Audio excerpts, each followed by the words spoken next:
Este relato que les comparto le pasó a mi primo. Él se llamaba Adrián y vivía en Tamaulipas. Lo que vivió fue algo muy fuerte y en la familia tenemos la creencia de que lo embrujaron, porque las cosas que vivió hasta ahora no han tenido una clara explicación.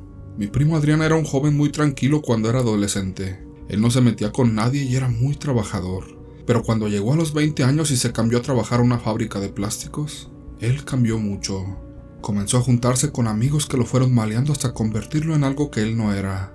Comenzó a tomar mucho alcohol y a salir a los centros nocturnos, donde conoció a muchas mujeres con las que se iba a pasar la noche para tener muchas aventuras. Todo esto le dio mala fama en la familia de ser muy mujeriego y de haber jugado también con los sentimientos de muchas jóvenes, incluidas algunas amigas de la familia. Lo peor de todo es que mi primo Adrián se convirtió pronto en un vividor. Salía con las chicas y ellas terminaban pagándole las cuentas. Además, le hacían regalos y le prestaban dinero. Prácticamente lo trataban como un rey.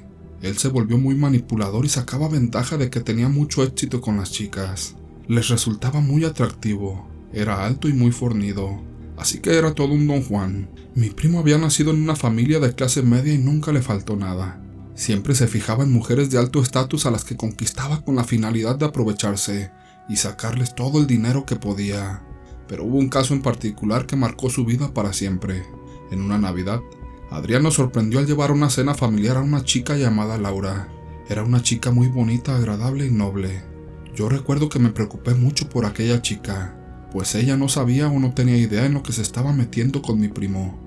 Creo que no lo conocía muy bien y desconocía sus oscuras cualidades, pero todo se tornó muy raro porque resultó que Laura vivía en una colonia muy pobre. Provenía de uno de los barrios más peligrosos de la ciudad, al que tan solo pensar en entrar era prácticamente una locura. Lo que nos parecía raro es que Adrián se hubiera fijado en ella, porque a esa muchacha seguro no le iba a poder sacar un solo peso. Sobre todo nos pareció muy raro que hubiera tenido una relación formal con ella. Al parecer, él se había enamorado de verdad de aquella chica, lo cual era bastante lógico, porque Laura era una joven muy dulce, inteligente y madura. Adrián nos contó que todo iba perfecto en su relación. El único detalle es que su suegra no lo quería. Al parecer ella olía la malicia en mi primo y esto le incomodaba a él, pero al final esto no le importó, pues terminó casándose con ella. Eso sí, en una fiesta muy íntima solo con la familia. La que no se presentó a la boda fue la mamá de Laura, porque sabía que Adrián era un tipo inestable y quizá no de las mejores intenciones. Alguien que en cualquier momento podría hacerle daño a su hija. Aquella señora jamás lo aceptó. Todos estábamos sorprendidos de que Adrián por fin hubiera sentado cabeza. Lo agradecíamos de verdad porque en el fondo sabíamos que él era una buena persona. Con el paso de los meses trataron de tener hijos, pero por más que lo intentaron y tomaron tratamientos médicos, no lo lograron. A mi primo le pareció muy raro que a petición de su suegra, Laura comprara una estatuilla de la Santa Muerte a la que le rezaba todas las noches, con la intención de obtener la bendición y así poder embarazarse. Todo aquello le molestaba a él. Él pensaba que la santa era un demonio o algo relacionado con cosas malas.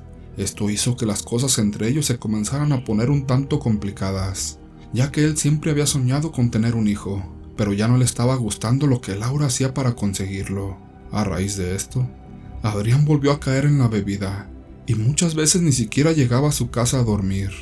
Su comportamiento se volvió muy agresivo con su esposa. Incluso supimos que llegó más allá, como era de sospecharse. Aquellas desapariciones nocturnas de mi primo trajeron sus malas consecuencias tiempo después. En alguna ocasión, una mujer fue a reclamarle a él en su propia casa, asegurando que había quedado embarazada de él y le exigía que se hiciera responsable al menos de los gastos del parto. Mi primo Adrián negó a la mujer y al supuesto hijo sin dudarlo, pero en realidad aquel bebé sí era su hijo, pues era idéntico a él. Laura, al enterarse, se fue muy triste directo hacia la casa de su madre, quien con eso confirmaba todo lo que sospechaba de Adrián. La señora no se iba a quedar con los brazos cruzados viendo cómo le partían el alma a su hija. Lo que Adrián no sabía es que su suegra era una mujer conocida en su colonia por hacer trabajos de sanación y hechicería. Aquella mujer adoraba fielmente a la Santísima Muerte, así que sin dudarlo utilizó todo su poder para descargarlo en mi primo. Toda su ira y todo su enojo fueron directamente hacia él. Él recibió amenazas directamente de aquella mujer en una ocasión que fue a pedirle perdón a Laura. La suegra salió de inmediato y le pidió que se fuera, afirmando que ella se encargaría de que él jamás se le volviera a acercar, no importando que tuviera que acabar con él. Mi primo siempre nos había dicho que le daba mucho miedo la casa de su suegra, porque ella tenía muchas figurillas de la Santa Muerte. Nos contó que sobre la figura más grande, ella tenía pegadas muchas fotos de personas. Él no sabía con qué intención estas fotos estaban ahí, pero era mejor no averiguarlo. Al final, Adrián no le dio importancia a todo lo que su suegra le dijo y tomó todo aquello a la ligera. Siguió en la bebida y en la parranda, pero ese fue un error muy grave que cometió. Poco a poco, él se fue cerrando puertas en el trabajo y en la familia. Ni siquiera hizo lo mínimo por hacerse cargo del hijo que tuvo con aquella mujer. Además de eso, comenzaba a verse enfermo, delgado y con la piel muy pálida. Se le veía como si estuviera ido de la cabeza.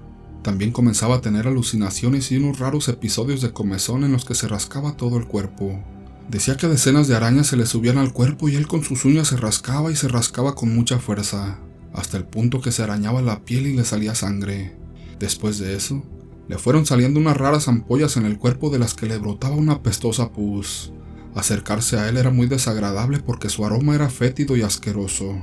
Además, él siempre decía que una mujer de negro con cara de calavera se le aparecía y se burlaba de él, diciéndole que su pase al infierno ya estaba garantizado, y que ella pronto vendría a recogerlo para llevárselo.